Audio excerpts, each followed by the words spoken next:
కేంద్రంలోనూ రాష్ట్రంలోనూ ఎన్డీఏ కూటమి అధికారంలోకి వస్తుందన్నారు అరకు బీజేపీ ఎంపీ అభ్యర్థి కొత్తపల్లి గీత. పార్వతీపురంలో నామినేషన్ దాఖలు చేసిన ఆమె 5 ఏళ్ల వైసీపీ కాలంలో గిరిజనులకు ప్రజలకు ఒరిగిందేమీ లేదని మండిపడ్డారు. ఎన్డీఏ కూటమి అధికారంలోకి వచ్చాక ప్రజల సమస్యలను పరిష్కరిస్తామన్నారు. ఏడాదిలోపే పెండింగ్లో ఉన్న అభివృద్ధి పనులను పూర్తి చేస్తామంటున్న కొత్తపల్లి గీతతో మా ప్రతినిధి Naidu face to face. Araku parliament నియోజకవర్గానికి ఎన్డీఏ కూటమి అభ్యర్థిగా మాజీ ఎంపీ కొత్తపల్లి గీత అయితే ఈరోజు నామినేషన్ దాఖలు చేశారు. మరింత సమాచారం ఆమెను అడిగి తెలుసుకుందాం. మేడం, ఎట్లాంటి స్పందన అయితే ప్రజల నుంచి వస్తుంది? మీరే చూసారు కదండి, స్పందన అయితే చాలా బాగుంది. అండ్ ఎలక్షన్స్ ఎప్పుడెప్పుడు అని వెయిట్ చేస్తున్నారు జనాలు కూడా. ఎందుకంటే చాలా అలసిపోయారు 60 నెలలు.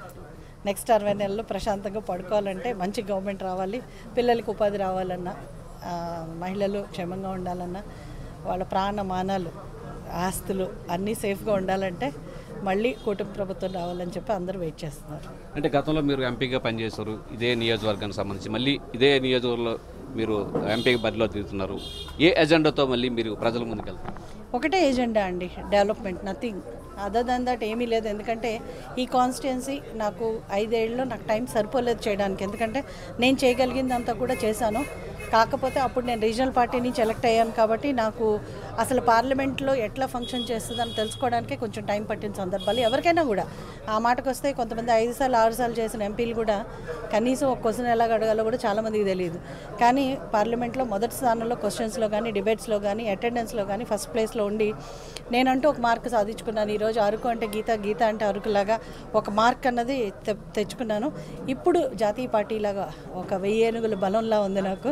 అందుకని ఖచ్చితంగా ఒక పర్వతం అండగా ఉంటే ఎంత ధీమాగా ఉంటారో అంత ధీమాగానే ఉన్నాను. గెలుపు మీదే కాదు, అరకు ప్రాంత అభివృద్ధి 100% సమగ్రంగా చేయగలనని చెప్పి కాన్ఫిడెన్స్ నాకు ఉంది. అంటే ఈ 5 ఏళ్లలో కూడా గిరిజన ప్రజలకు ఎంతో అభివృద్ధి చేశామని, వాళ్ళ సంక్షేమం కానీ అభివృద్ధి విషయంలో కానీ ఎక్కడ రాజీ పడలేదని అయితే అధికార పార్టీ చెప్తుంది. ఇది పెద్ద కామెడీ అండి, ఏమీ లేదు, హాస్యాస్పదం ఇది. ఎందుకంటే గిరిజనులకి ఈరోజు ఒక్క ఇల్లు కూడా ఇవ్వని ప్రభుత్వం ఏదైనా ఉందంటే 5 ఏళ్ళు బట్టి వైఎస్ఆర్సీపీ ప్రభుత్వం. సప్లాన్ నిధులు 5 పైసలు కూడా ఈరోజు గిరిజనులకు అందలేదు.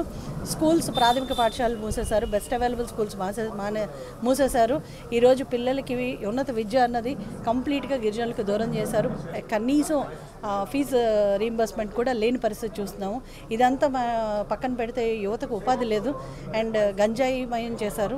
రాష్ట్రం మొత్తం ఈరోజు ఆంధ్రప్రదేశే గంజాయిమయం అయిపోయింది. అండ్ ఎంతోమంది గిరిజనులు ఈరోజు అంటే ఎవరు కింగ్ పిన్ ఉన్నారో ఎవరికి తెలియదు, కానీ గిరిజనులు ఈరోజు జైల్లో పడి మగ్గుతున్న సందర్భాలు మనం చూస్తున్నాం. మహిళలు అక్రమంగా తరలుతున్న పరిస్థితి మనం చూస్తున్నాము. సో